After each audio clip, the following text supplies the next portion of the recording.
In this video, I'm gonna show you how to add texture to this room. I'm gonna use a gun with a hopper, a screw gun with a mixer, a sponge, a 5-gallon bucket to put the compound and mix it in with the water. You'll also need an air compressor with a hose to attach to the gun.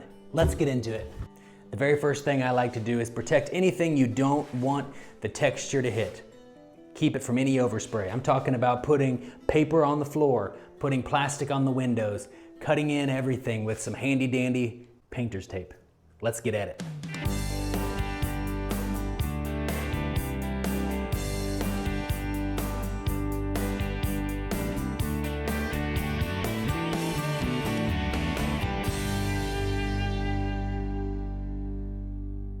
I couldn't get any tape to stick to the popcorn ceiling, so I wasn't for sure how to mask it off.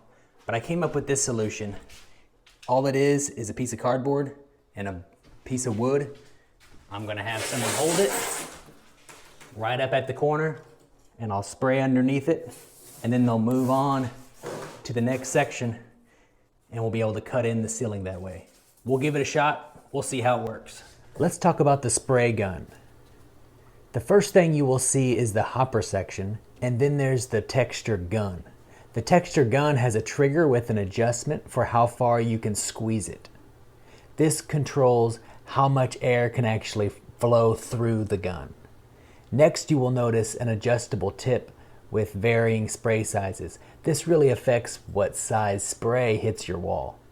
You should probably experiment with both the trigger and the nozzle with the adjustable tip to find the texture you like most. Before we begin spraying, I'm going to set the compressor to 45 psi. The important thing to know is that the left gauge is the regulated air pressure coming out of the compressor. That's the gauge we want to watch. The gauge on the right is the pressure stored in the tank, so we don't use that one to set up our spray texture. With the spray gun connected, I'll pull the trigger and adjust the black regulator knob underneath until the left gauge reads about 45 psi. Once it's at 45 psi, we're ready to start spraying. Now you are ready to mix the texture.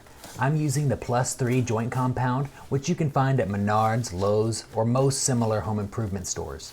Start by opening the box, folding the plastic liner back like what I'm doing here. This helps any dried up mud that's stuck to the plastic stay on the plastic, and it keeps it from falling into your bucket. Some boxes can sit on the shelf for a long time and the mud around the edges can start to dry out or deteriorate.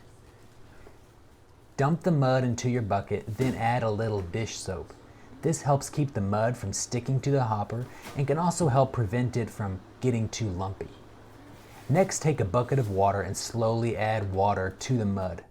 You're looking for a consistency similar to a runny pancake batter. Mix it for several minutes. Make sure that there's no lumps or inconsistencies in the mixture.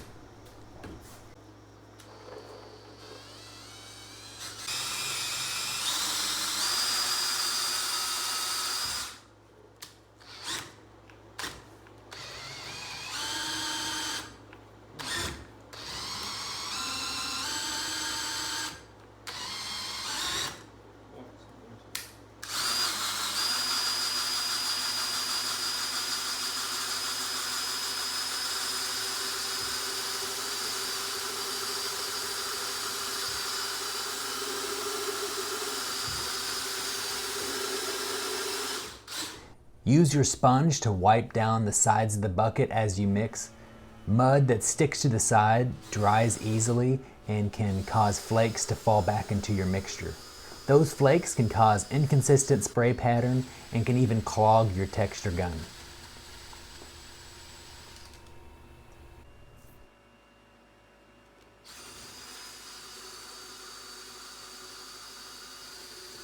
Once you're finished mixing, put your mixer into the bucket of water to keep it from drying out. Now you are ready to fill the hopper.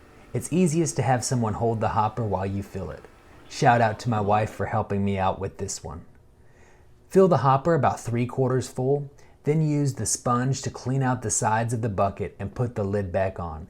This will keep the mixed mud from drying out too quickly while you are working. Spraying the texture is quite the learning curve. That is why I like to practice on scrap drywall or the plastic I put over the windows. This gives me some time to figure out my spray strategy. You want to hold your gun roughly 18 to 24 inches from the wall. Try to move in a circular motion when spraying. This helps hide the passes you take on the wall. It took me a while to figure this out, but it's my first time, so I keep learning and keep going.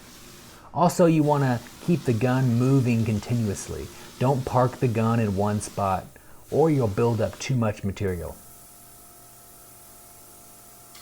I tried the little edger thing I made. I sprayed while my wife held it in place. It was a little bit of a clumsy system, but it worked pretty well. Once I'm finished spraying, I like to take a step back and look over the entire wall before the texture starts to set up. I'm looking for any areas that are too light, too heavy, or even have an inconsistent spray pattern. This is the time to fix the spots while the texture is still workable. I also like to make sure I'm happy with the overall consistency of the texture. If I see an area that needs a little more material, I can lightly spray it again and blend it into the surrounding area. The goal here isn't to necessarily make every inch of the wall identical. You just want the texture to look consistent from a normal viewing distance without any heavy spots or bare spots. If you are happy with the texture, go ahead and clean up all your tools, especially your hopper. You don't want anything drying inside of the hopper. And that's it. All the walls are textured. This was actually my first time using this gun, and so I definitely learned a little bit along the way. It's definitely a learning curve. There's some things I would probably do differently if I have the opportunity to do it again. But that's part of the process. The more you practice, the better you get. So I'll be learning more how to dial in the air pressure, the trigger, the nozzle pattern, just to get the look that I want. I've also put links for the tools that I've used like this down in the description below. Feel free to check it out. This is a fantastic gun. You should have one. Once you've covered the entire wall, you need to let the texture fully dry before priming and painting the wall. If this video at all helped you, please hit that like and subscribe and follow along for more home renovations and DIY projects. Thank you so much for watching. I'll see you in the next one.